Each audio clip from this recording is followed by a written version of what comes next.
नमस्ते। चिकित्सा और स्वास्थ्य कार्यक्रम के और एगो कड़ी में आप लोग के स्वागत करत हैं जा। इस साप्ताहिक प्रोग्राम में आज हमने एक विशेष रूप से बात करब जा स्तन कैंसर अवेयरनेस महीना पर। हर बरिस अक्टूबर महीना में ई अवेयरनेस महीना जोन बाते मनावल जाला। और ई काहे मनावल जाला और ई कौन तरह के बीमारी ह, कौन कौन सेवा उपलब्ध बाते मंत्रालय के तरफ से, और ई आदमी लोग के कौन कौन सावधानी चाहेला बरते के, इस सब के बारे में विस्तार से जानकारी दे खातिर आज हमने के संगे हवन एगो कैंसर विशेषज्ञ डॉक्टर केविन बुझावन जी, जिनकर बहुत बहुत स्वागत करते हैं जा ई प्रोग्राम में। नमस्कार उमा जी, नमस्कार दर्शकों। हाँ, तो डॉक्टर जी, जैसे हमने एक बात करत हैं जा स्तन कैंसर पर। हर बरिस अक्टूबर महीना में ई अवेयरनेस करल जाला, एकर पीछे कोनो खास कारण है? देखिए, कैंसर जो है एक बहुत ही खतरनाक बीमारी है और जो स्तन कैंसर है वो महिलाओं में सबसे ज़्यादा होता है। जैसे कि महिलाओं में लगभग 1/3 जो है, एक में 3 औरतें जो है जो स्तन कैंसर है वो उनको प्रिवेल करता है। और इसीलिए हर साल अक्टूबर महीने में यो ब्रेस्ट अवेयरनेस, स्तन कैंसर का अवेयरनेस महीना उनको बोलते हैं, ताकि हम महिलाओं को ये स्तन कैंसर के बारे में ज़्यादा इन्फॉर्मेशन दे सकते हैं, ताकि जो स्तन कैंसर है हम काफ़ी जल्दी से उनको पकड़ सकते हैं और उनका जो इलाज है हम ज़्यादा अच्छे तरीके से वो उनको कर सकते हैं। ताकि देखा थे जा कि हर बरिस 4 फरवरी के अंतर्राष्ट्रीय स्तर पर कैंसर दिवस मनावल जाला। फिर भी ई अक्टूबर के महीना में महिला लोग के ज़्यादा से ज़्यादा सचेत करावे खातिर, और जैसे आप ही बोलत हवा कैंसर जोन है एगो खतरनाक बीमारी है। फिर भी आप से ई जाने खुजती अक्सर देखे रह जा कि महिला लोग सावधानी बरते लन जा अपन खान पान पर, फिर भी व्यायाम करेलन सा, एकर बावजूद अंत में देखल जाला कि उ लोग के स्तन कैंसर हो गल बाटे। एकर पीछे कोनो खास कारण? देखिए, जो है वो कैंसर जो है उनके अलग अलग तरीके से उनका रिस्क फैक्टर्स जो है वो होता है, और जो स्तन कैंसर उसका भी और अलग अलग रिस्क फैक्टर्स है। हम नहीं बता सकते हैं कि स्तन कैंसर जो है वो सिर्फ एक ही कारण होता है। ये अलग अलग तरीके से, अलग अलग कारणों से वो स्तन कैंसर का होता है। पहले जो है महिलाओं में स्तन कैंसर का प्रोबेबिलिटी ज़्यादा है, और 99% जो स्तन कैंसर है वो महिलाओं में होता है, पर 1% जो है वो पुरुषों में भी होता है। दूसरी चीज़ जो है वो है उम्र। जितना आपका उम्र बढ़ता जाएगा उससे भी ज़्यादा आपका जो रिस्क होता है, वो स्तन कैंसर का जो रिस्क होता है वो बढ़ता जाता है। तीसरी बार जो है, अगर आप सिगरेट, बीड़ी, तंबाकू ये सब पीते हैं या शराब पीते हैं, या आपका जो है मोटापा बहुत ही ज़्यादा है, उससे जो है वो स्तन कैंसर का रिस्क बढ़ जाता है। चौथी चीज़ जो है वो है फैमिलियल हिस्ट्री। स्तन कैंसर का बीमारी जो है वो फैमिलियल होता है। अगर किसी के माताजी या दादी मौसी को स्तन कैंसर हो सकता है, इसका ये मतलब नहीं कि आपको स्तन कैंसर होगा, पर जो रिस्क है वो थोड़ा सा बढ़ जाता है। पांचवी जो है वो है, अगर आपका जो हर हर प्रीमेनोपॉज़ल में जो है जो महीना आता है, अगर आपका महीना बहुत ही मतलब शुरुआत में लगभग 8-10 साल के एज से होता है और काफ़ी लेट तक जाता है, 50-55 साल तक वो महीना जाता है, उससे जो है वो कैंसर का बहुत ही ज़्यादा रिस्क वो बढ़ता जाता है। और अगर जैसे आप अनसैचुरेटेड फूड्स खाते हैं, ठीक ठाक से फल सब्ज़ी नहीं खाते हैं, तब भी जो है वो स्तन कैंसर का जो रिस्क है वो बढ़ता जाता है। तो मॉरिशस में ई तरह के जो कैंसर बाते महिला लोग में कोनो स्टैटिस्टिक बाते? देखिए, जो है हमारे यहाँ से 2020 का जो स्टैटिस्टिक्स है, हमारे पास एक नेशनल कैंसर रजिस्ट्री है जो आखिरी जो है 2020 में बनाया गया था। तो उनमें से जो है हमारे यहाँ जो नए केसेस हैं, नए कैंसर केसेस है, वो उनमें थे 2883 केसेस, नए केसेस जो था, लगभग 2800 नए केसेस मिले थे। और उनमें से जो है वो महिलाओं में लगभग 1700 का 1685 फीमेल केसेस और मेल केसेस लगभग 1200 था। और उनमें उन लगभग 1700 फीमेल केसेस में 557 ब्रेस्ट कैंसर था। तो एक 1/3 जो है वो ब्रेस्ट कैंसर है। तो काफ़ी बहुत ही लोग हैं मॉरिशस में जिनको ब्रेस्ट कैंसर है। बस सिर्फ मॉरिशस में भी नहीं, ये जो स्टैटिस्टिक्स है वो इंटरनेशनल स्टैटिस्टिक्स से ताली करता है।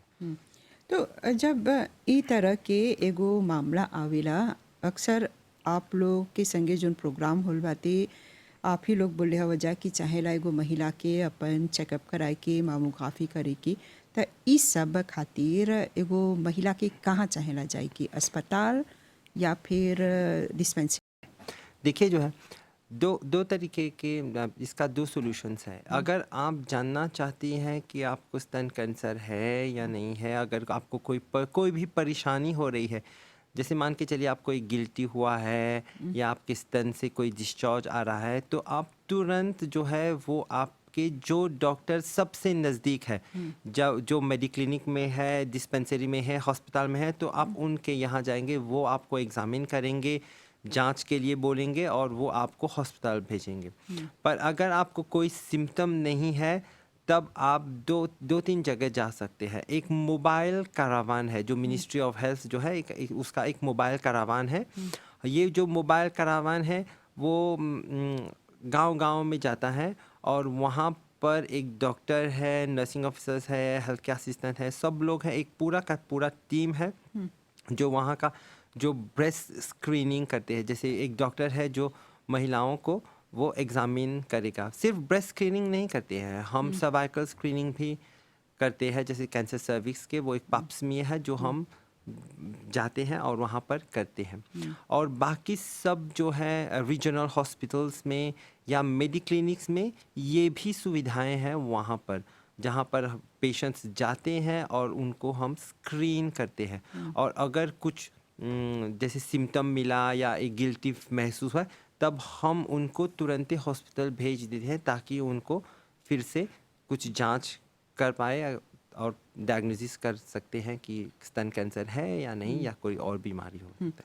तो ऐसन में जैसे आप बोलत हव कि मोबाइल करावान बाती, त जब हैजा पर ही एगो का दिक्कती हो गल त तुरंते ओकरा कैसे बोला जा, सौज में ले लेवल चला हाँ। अस्पताल की तरफ से? देखिए जो है, अगर एक जैसे मान के चलिए एक गिल्टी स्तन में एक गिल्टी हुआ है या स्तन की जो अक्जिला है हाथ के नीचे एक गिल्टी हुआ है, या हमको महसूस होता है कि एक स्तन दूसरे स्तन से थोड़ा सा बढ़ गया है या खून बह रहा है निपल से, तो ये सब जो है वो थोड़ा सा अलार्मिंग फीचर्स है। इसीलिए जैसे ही ये सब अलार्मिंग फीचर्स होता है तो आप डॉक्टर के पास जाइए। या अगर स्क्रीनिंग के दौरान हमको कुछ महसूस होता है, डॉक्टर को महसूस होता है कुछ ख़राब हो सकता है, तो वो जो है एक पेपर पर लिखेंगे और आपको हॉस्पिटल भेज देंगे। हॉस्पिटल जब आप जाएंगे तो वहाँ पर एक स्पेशलिस्ट डॉक्टर होगा, एक सर्जन होगा, वो आपका कुछ जांच करेंगे, जैसे खून का जांच करेंगे या कुछ एक्सरे करेंगे, अगर हो सके सीटी स्कैन या अल्ट्रासाउंड भी करेंगे, या एक टेस्ट है जो उसका नाम है मामोग्राफी। ये सब करेंगे ताकि हमको पता चले कि अगर गिल्टी है तो वो कहाँ पर है, और अगर वो सिर्फ ब्रेस्ट में ही है या कहीं और भी फैल सकता है और या फैल गया है। तब वो सर्जन जो है, अगर आपको देखेंगे तो अगर एक मांस है वहाँ पर, एक गिल्टी है, तो उससे वहाँ से एक छोटा सा टुकड़ा उसको लेंगे और उसको भेजेंगे, लैबोरेटरीज में भेजेंगे, ताकि वो हमको पता चल सकता है 100% हमको पता चल सकता है कि वो कैंसर है या नहीं है। और उसकी के बाद से हमको पता चलेगा कि कौन सा इलाज, कैसा इलाज हमको करना चाहिए। यानी जैसे आप बोलत हव कि एगो जब गांठ के पता चलल आपके शरीर में, त अगर आप लोग ई टेस्ट कर ल जा, ई ज़रूरी है ई टेस्टवा? बहुत ही ज़रूरी है। ई ज़रूरी नहीं है कि वो गांठ जोन है वो कौन से अवे है? नहीं, ये ज़रूरी नहीं है कि वो गांठ जो है वो कौन से है। वो गांठ जो है कभी कभार एक एब्सेस भी हो सकता है, कभी कभार एक अडीनोमा हो सकता है जो कोई कैंसर ही नहीं है। पर ये जांच करना बहुत ही ज़रूरी है ताकि हमको पता चले कि वो है क्या, और उसी के हिसाब से हम उसका इलाज करेंगे। ये माना कि एगो आपसे हो गल बाटे, एगो आपसे होइला से अगर बार बार एगो आपसे होते रहेला दिखल जाला त ओकर से कोनो खतरा है कौन होई देखिए, के? नहीं, आपसे से कोई कोई कोई कौशल के चिंता नहीं है। पर कभी कभार जो है हमको जैसे फाइब्रोसिस्टिक डिजीज़ ऑफ ब्रेस्ट होता है, बहुत सारी गिल्टियाँ हैं, कभी कभार जो है वो हम प्री कैंसरस हो सकता है। इसका ये मतलब नहीं है कि आपको कौशल होगा, पर वो ये प्री कैंसरस लेजन्स हो सकता है। पर उसका जो है जांच हमको बहुत ही अच्छी तरीके से करना चाहिए। यानी ई सब जो टेस्ट जब हुआ जब जांच करल जाता ई सब स्थानीय तौर से करल जाला? हाँ, स्थानीय तरीके से किया जाता है, और ये सब टेस्ट करे में लगभग 1 या 2 हफ्ता का समय हो सकता है, और उसी जब वो रिपोर्ट्स आ जाएगा तभी जो डॉक्टर है वो हमारे विभाग में पेशेंट्स को भेजेंगे, या पेशेंट से बात करेंगे कि कौन तरीके का उसका जो इलाज हो सकता है। और जो इलाज हो सकता है, जैसे कैंसर का जो इलाज हो सकता है वो बेसिकली 3 तरीके से होता है। पहले जो है वो तो है सर्जरी ऑपरेशन, जो पूरा पूरा स्तन निकाल देते हैं, या स्तन के एक छोटा सा ही टुकड़ा हम निकाल सकते हैं, वो उसको ब्रेस्ट कंसर्विंग सर्जरी बोलते हैं। और जब ऑपरेशन हो जाता है फिर वो पेशेंट जो है हमारे यहाँ आता है, और हमारे जब पेशेंट हमारे यहाँ न्यू कैंसर सेंटर में आता है या विक्टोरिया हॉस्पिटल में आता है, तब हम पेशेंट को देखते हैं, थोड़ा सा जांच करते हैं, उसका स्टेजिंग करते हैं, क्योंकि बहुत सारे लोग हमारे पास जब आते हैं तो हम वो लोग हमको पूछते हैं कि डॉक्टर कौन से स्टेज में है। तो ये जानना बहुत ही ज़रूरी है कि कौन सा स्टेज में है, क्योंकि स्टेज के हिसाब से अलग अलग ट्रीटमेंट होता है। हाँ, हैजा परी जब स्टेज के बाद बोला तो सच में ढेर कोई के डर लगेला। जैसे उ लोग के ई पता चलेला कि स्टेज फ्री में चलल बाटे तो उ लोग के तनी घबराहट हो जाला। हाँ, देखिए, जो है कैंसर के 4 स्टेज होते हैं, 1, 2, 3 या 4 होता है। जो पहला स्टेज जो है वो गांठ सिर्फ स्तन में ही होता है, अब कहीं का फैला नहीं है। दूसरे स्टेज में है जो है जो गांठ है वो थोड़ा सा बढ़ गया है, पर अभी तक वो उसको शायद अग्जिला के नीचे थोड़ा सा फैल गया है, पर पूरी तरीके से फैला नहीं है।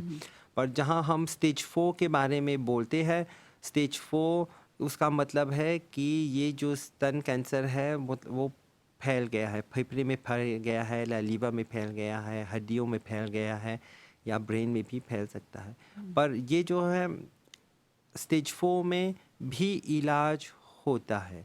उसका इलाज जो है थोड़ा सा मुश्किल है, पर उसका भी इलाज होता है ना। ये पहले जो है सब लोग बहुत ही डरते हैं कि मुझे कैंसर हो गया कि मैं मर जाऊंगा, पर ये ऐसा नहीं है। कैंसर जो है वो डेथ नहीं है, कैंसर का मतलब मृत्यु नहीं है। हर स्टेज में उसका इलाज होता है। पहले स्टेज में जो ट्रीटमेंट है वो थोड़ा सा आसान लग सकता है, पर जो है स्टेज 4 में भी हम अलग अलग तरीके का ट्रीटमेंट करते हैं, जैसे कि कीमोथेरेपी, रेडियोथेरेपी, पैलिएटिव केयर या हार्मोनल थेरेपी। ये सब अलग अलग तरीके का जो ट्रीटमेंट है हम करते हैं। हैजा परी जब पालिएटिव बोला तो ई अंतिम चरण है नहीं?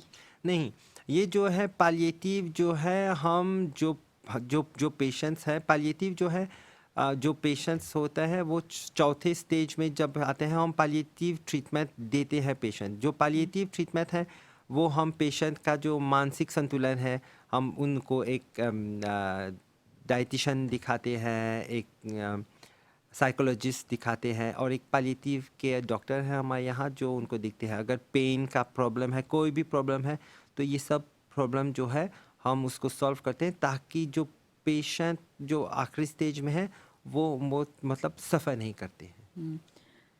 आप बोला कि महिला लोग के जिससे खतरा है स्तन कैंसर हो की, यानी 99% महिला के ई कैंसर होवेला, पुरुष में भी बा 1%। जैसे हर साल में लगभग हमको जैसे 5 पुरुषों को भी ब्रेस्ट कैंसर का लक्ष्य हो सकता है। तो इलो के भी इलाज बराबर है। बराबर जैसे महिलाओं का इलाज होता है वैसा ही पुरुषों का भी इलाज हो सकता है, क्योंकि पुरुषों में भी स्तन कैंसर है। अगर एक कोई भी गांठ होता है तो वो पूरा जो स्तन है हम उसको निकाल देते हैं, और उनका जो इलाज भी होता है जैसे महिलाओं का इलाज होता है वैसे भी पुरुषों का भी इलाज वैसे ही होता है। यानी सैतोमा जोन बातें बराबर है, अगर वो गांठ लौकल पुरुष के भी स्तन पर, तो यानी वो मोटा हुई। हाँ, वो जैसे सिम्टम्स जो है वो पुरुषों के लिए भी वही है और महिलाओं के लिए भी वही है। अगर कोई भी गांठ महसूस होता है तो वो धीरे धीरे जैसे बढ़ जाएगा, एक पिंग पोंग बॉल, एक टेनिस बॉल, ऐसे वो बढ़ता जाएगा। पर ज़्यादा देर नहीं करना चाहिए, क्योंकि जितना जल्दी आप करेंगे उतना ही आसानी से आपका इलाज भी होगा। और ये महिला लोग जब बोला तो हैजा परी जोन बातें लड़की लोग भी बातें। हाँ बिल्कुल।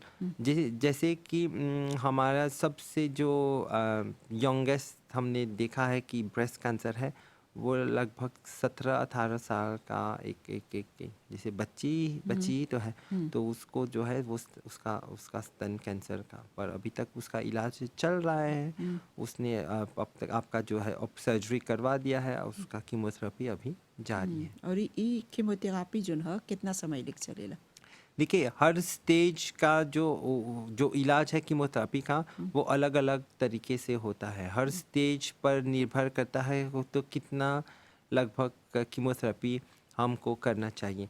पर जो कीमोथेरेपी है वो लगभग 6 से 8 साइकिल हम देते हैं। जो है वो भी जो कीमोथेरेपी प्रोटोकॉल है वो थोड़ा सा अलग अलग अलग होता है। पहले जो है हम हर 3 हफ्ते में देते हैं, फिर उसके बाद हम हर 3 हफ्ते या हर हफ्ते भी उसका जो कीमोथेरेपी हम देते हैं। पर वो जो है हर पेशेंट का एक ही कीमोथेरेपी नहीं होता, एक ही प्रोटोकॉल नहीं होता है, क्योंकि हर जो कीमोथेरेपी है वो पेशेंट के शरीर में जब जाता है उसका जो साइड इफ़ेक्ट्स होता है वो अलग अलग हो सकता है। इसीलिए हम हर साइकिल के बाद वो है पेशेंट को असेस करते हैं और डिसाइड करते हैं कि क्या नया कीमोथेरेपी इस्तेमाल करना चाहिए या वही कीमोथेरेपी अच्छा, पर इस्तेमाल साइड करते हैं। इफेक्ट के उल्लेख आप करला तो साइड इफेक्ट पा कैसे है? शरीर में लाल होवेला, कोनो चीज जैसन कोनो समस्या होवेला? देखिए, ये जो कीमोथेरेपी के जो साइड इफ़ेक्ट है, जो कीमोथेरेपी है वो जहाँ पर कैंसर सेल्स है वो वहाँ पर जाता है और कैंसर सेल्स को मार देता है। पर कभी कभार क्या होता है जहाँ पर एक्टिव जो हमारे नॉर्मल सेल्स जो एक्टिवली डिवाइड करते हैं, तो वहाँ पर जाकर ये जो कीमोथेरेपी वो वहाँ पर जाकर नॉर्मल सेल्स को भी हानिकारक पहुँचती है। तो कब क्या होता है जैसे कि उल्टी हो सकती है, दस्त, लूज मोशन दस्त हो सकता है, या कॉन्स्टिपेशन हो सकता है। जो शरीर जो बाल है वो लगभग हर कीमोथेरेपी में नहीं होता है, पर चंद कीमोथेरेपी में पूरा बाल झड़ जाता है। जो अनीमिया हो सकता है, हम जो खून के जो शरीर में जो खून है वो काफ़ी कम हो जाता है। पर जब हम 3 हफ्ते का कीमोथेरेपी देते हैं, ये सब जो साइड इफ़ेक्ट्स है वो शुरुआत में ही होता है। कीमोथेरेपी के तुरंत बाद जो है शायद 1 हफ्ते में ये सब साइड इफ़ेक्ट्स होता है, और जो 2 हफ्ता ब्रेक जो मिलता है वो अपने आप से वो जो हमारा शरीर जो है वो खून बढ़ता जाता है। खाने पीने में जो अब हम पेशेंट्स लोग को एनकरेज करते हैं कि सब कुछ खाना चाहिए, लॉट्स ऑफ प्रोटीन्स, वेजिटेबल्स और फ्रूट्स ढेर सारा खाना चाहिए, तब जब पेशेंट्स लोग खाते हैं तो अपने आप जो है वो साइड इफ़ेक्ट्स बहुत ही कम हो जाता है। यानी एगो आदमी के जब ई कौशे के पता चला काथिया मिस्ताज में चलाल बाते, तो वो तनी डर जाला। हाँ, तो ऐसन में ऐसन मरीज लोग खातिर कौन तरह के व्यवस्था करल जाला? देखिए, हमारे यहाँ जो है कीमो अलग अलग, जैसे हमने बताया अलग अलग तरीके का जो इलाज होता है। जब हम स्तन कैंसर का जब हम चौथे स्टाज में हैं तो काफ़ी जो ट्रीटमेंट है ये वो सब कीमोथेरेपी हम देते हैं, या कुछ ऐसे होता है जो हम होमोनोथेरेपी या इम्यूनोथेरेपी भी देते हैं। और ये जो कीमोथेरेपी है ये हमारे यहाँ सिर्फ कौंदुस में नहीं देते हैं। अभी जो है हम न्यू कैंसर सेंटर जो सोल्फेरिनो में है, हम पूरा का जो कीमोथेरेपी वहाँ पर देते हैं। और हमारे जो है पोर्टिस जीतू हॉस्पिटल, जवाहरलाल नेहरू हॉस्पिटल जो रोजवेल में है, और पॉम्पलेमुस SSRN हॉस्पिटल में जहाँ पर, वहाँ पर भी कीमोथेरेपी हम पेशेंट का कीमोथेरेपी करते हैं, ताकि वो दूर दूर से मतलब न्यू कैंसर सेंटर नहीं आए। उनके हम चाहते हैं कि वो अपने अपने जो है रीजनल हॉस्पिटल में जाकर अपना पूरा इलाज वो कर सकते हैं। यानी ई सेवा जोन बातें डिसेंट्रलाइजे डिसेंट्रलाइजे हो रहा कर है। देवल कर हाँ, बातें। अब जब बोला था ई जो नवा new cancer centre cancer centre बातें, त हैजा परी जोन बातें मुख्य रूप से खाली कौनसे के ही इलाज हुआ था। जो न्यू कैंसर सेंटर है वो सोल्फेरिनो में है, 5 स्टोरी बिल्डिंग है, और वहाँ कैंसर का जो है पूरा पूरा जो है इलाज, पूरा ट्रीटमेंट, इन्वेस्टिगेशन सब वहीं पर हो जाएगा। एक मतलब 5 स्टार सेवा है। सेवा होगा वहाँ पर।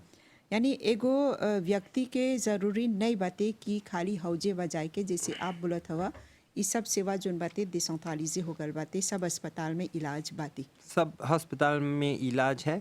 शायद पहली बार के लिए पेशेंट लोग जो है वो हमारे यहाँ आएंगे पेशेंट रजिस्ट्रेशन के लिए, फिर एक स्पेशलिस्ट उनको देखेंगे वहाँ पर, फिर जो है वो इलाज हम जो है डिसेंट्रलाइज किया जाता है, ताकि जो है वो पेशेंट अपने ही पास में जाकर वो उनका इलाज वो कर सकते हैं, ताकि उनको दूर दूर ट्रांसपोर्ट नहीं करना चाहिए। जैसे बोला जला कि रोज़ चाहेला व्यायाम करे के, खान पान पर चाहेला विशेष रूप से ध्यान दे के, तबे हमने एगो स्वस्थ जीवन सकब जा जिए। बिल्कुल। लेकिन अक्सर ये भी देखल गल बाते कि कोई अपन व्यायाम भी करता, अपन खान पान पर भी विशेष रूप से ध्यान देवता, फिर भी ये कौनसे के पता चल जाला। देखिए, इसीलिए मैंने शुरुआत में ही कहा था कि जो कैंसर है वो उनका एक ही कारण नहीं है, वो उनका जो है रिस्क फैक्टर्स अलग अलग रिस्क फैक्टर्स है, और अलग अलग रिस्क फैक्टर्स के हिसाब से कैंसर हो सकता है। शायद उनका ये जो पेशेंट है वो तंबाकू नहीं पीते, अल्कोहल नहीं पीते, वेजिटेरियंस है, पर उनका जो है फैमिलियल हिस्ट्री है या कुछ जेनेटिक प्रॉब्लम है, उसी के हिसाब से वो जैसे कैंसर का रोग प्राप्त होता है। जब कौनसे के बारे में बात करते हैं जा, तो तरह तरह के कौनसे बातें, कितना तरह के कौनसे बातें। वो बहुत अलग अलग तरीके के कौशल्या होता है। जैसे मेनली जो है वो हम 2 तरीके के कौशल्या है, एक बिनाइन जो होता है और एक मालिग्नेंट लेशंस होता है। जो बिनाइन जो है वो धीरे धीरे बढ़ता है, पर वो जो मालिग्नेंट लेशन है वो काफ़ी तेज़ से बढ़ता है और फैल सकता है। वो जो बिनाइन लेशंस है वो जैसे ही हमने ऑपरेशन करवा दिया है, उसको निकाल दिया है, तो बस इलाज हो जाता है। पर जो मालिग्नेंट लेशंस है वो बहुत ही खतरनाक होता है, इसीलिए हम बोलते हैं कि जल्द से जल्द उसको निकाल देना चाहिए, और निकालने के बाद अगर पता चलता है कि वो मालिग्नेंट है, तभी और अलग अलग तरीके का इलाज उनका हो सकता है।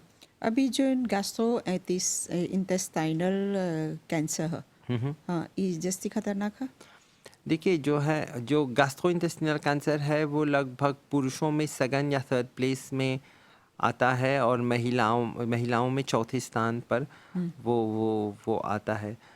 जो गैस्ट्रोइंटेस्टिनल कैंसर है वो मुंह से भी शुरू होता है, स्टमक में भी आता है, या बच्चेदानी पैखाने के रास्ते में भी वो कैंसर हो सकता है, और वहाँ पर जाता है। जैसे भी प्रॉब्लम होता है पैखाने में जाने के लिए या खाने के, बहुत सारी दिक्कत है ना, क्योंकि अगर जैसे ईज़ोफेजियल कैंसर है या गैस्ट्रिक कैंसर जो जब हम बोलते हैं, तो पेशेंट लोगों को बहुत दिक्कत होता है खाने पीने में। तभी जब वो खाना ठीक से नहीं खाते हैं, पानी बिल्कुल ज़्यादा नहीं पीते हैं, तभी वो मतलब लॉस ऑफ वेट होता है। वो उनको बोलते हैं मैं अपने कपड़े सब ढीले हो रहे हैं, मैं जो वेट है काफ़ी लूज़ करता जा रहा हूँ, और उसी के हिसाब से वो जाते हैं, इन्वेस्टिगेट करते हैं। कुछ टेस्ट है जो करना चाहिए, जैसे कोलोनोस्कोपी, गैस्ट्रोस्कोपी, फिर पता चलता है कि उनको जैसे गैस्ट्रोइंटेस्टिनल कैंसर है। हाँ, तो आखिर में आप कौन सी बोलबा कौनसे से बची खातिर। देखिए, जो है हम जो बोलेंगे, कैंसर जो है आपको फ्रूट्स वेजिटेबल्स ढेर खाना चाहिए, कम से कम 2.5 या 3 लीटर पानी रोज़ पीना चाहिए। तंबाकू मत पीजिएगा, शराब मत पीजिएगा। जैसे लाल मांस है 200 ग्राम पर वीक से कम खाइएगा, है ना।